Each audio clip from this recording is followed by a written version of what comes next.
श्रीमद्वाल्मीकि रामायण अयोध्या कांड अध्याय 47। प्रातःकाल उठने पर पुरवासियों का विलाप करना और निराश होकर नगर को लौटना। इधर रात बीतने पर जब सबेरा हुआ तब अयोध्यावासी मनुष्य श्री रघुनाथ जी को न देखकर अचेत हो गए।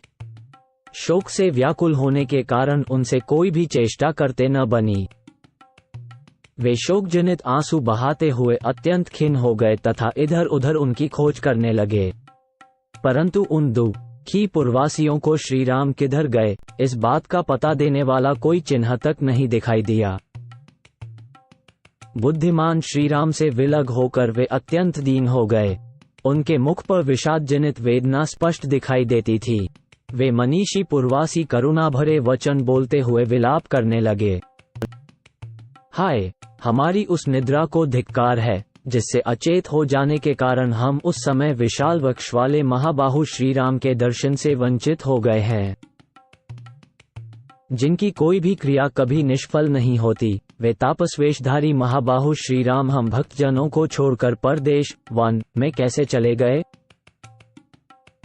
जैसे पिता अपने औरस पुत्रों का पालन करता है, उसी प्रकार जो सदा हमारी रक्षा करते थे वे ही रघुकुल श्रेष्ठ श्री राम आज हमें छोड़कर वन को क्यों चले गए? अब हम लोग यहीं प्राण दे दें या मरने का निश्चय करके उत्तर दिशा की ओर चल दें। श्री राम से रहित होकर हमारा जीवन धारण किस लिए हितकर हो सकता है? अथवा यहाँ बहुत से बड़े बड़े सूखे काट पड़े हैं, उनसे चिता जलाकर हम सब लोग उसी में प्रवेश कर जाए। यदि हमसे कोई श्रीराम का वृत्तांत पूछेगा तो हम उसे क्या उत्तर देंगे? क्या हम ये कहेंगे कि जो किसी के दोष नहीं देखते और सबसे प्रिय वचन बोलते हैं, उन महाबाहु श्री रघुनाथ जी को हमने वन में पहुंचा दिया है? हाय, यह अयोग्य बात हमारे मुंह से कैसे निकल सकती है? श्री राम के बिना हम लोगों को लौटा हुआ देखकर स्त्री, बालक और वृद्धों सहित सारी अयोध्या नगरी निश्चय ही दीन और आनंदहीन हो जाएगी। हम लोग वीरवर महात्मा श्रीराम के साथ सर्वदा निवास करने के लिए निकले थे। अब उनसे बिछुड़कर हम अयोध्यापुरी को कैसे देख सकेंगे? इस प्रकार अनेक तरह की बातें कहते हुए वे समस्त पुरवासी अपनी भुजा उठाकर विलाप करने लगे। वे बछड़ों से बिछुड़ी हुई अग्रगामिनी गौन की भांति दुख से व्याकुल हो रहे थे। फिर रास्ते पर रथ की लीक देखते हुए सब के सब कुछ दूर तक गए, किंतु क्षण भर में मार्ग का चिन्ह न मिलने के कारण वे महान शोक में डूब गए। उस समय ये कहते हुए कि यह क्या हुआ, अब हम क्या करें? दैव ने हमें मार डाला। वे मनस्वी पुरुष रथ की लीक का अनुसरण करते हुए अयोध्या की ओर लौट पड़े। उनका चित्त क्लांत हो रहा था।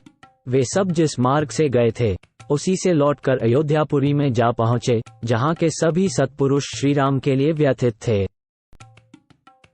उस नगरी को देखकर उनका हृदय दुख से व्याकुल हो उठा। वे अपने शोक पीड़ित नेत्रों द्वारा आंसुओं की वर्षा करने लगे।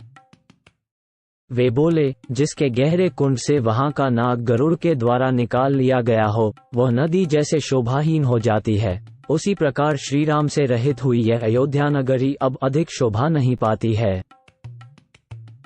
उन्होंने देखा, सारा नगर चंद्रहीन आकाश और जलहीन समुद्र के समान आनंद शून्य हो गया है। पुरी की ये दुरवस्था देख वे अचेत से हो गए। उनके हृदय का सारा उल्लास नष्ट हो चुका था। वे दुख से पीड़ित हो उन महान वैभव संपन्न गृहों में बड़े क्लेश के साथ प्रविष्ट हो सबको देखते हुए भी अपने और पराये की पहचान न कर सके।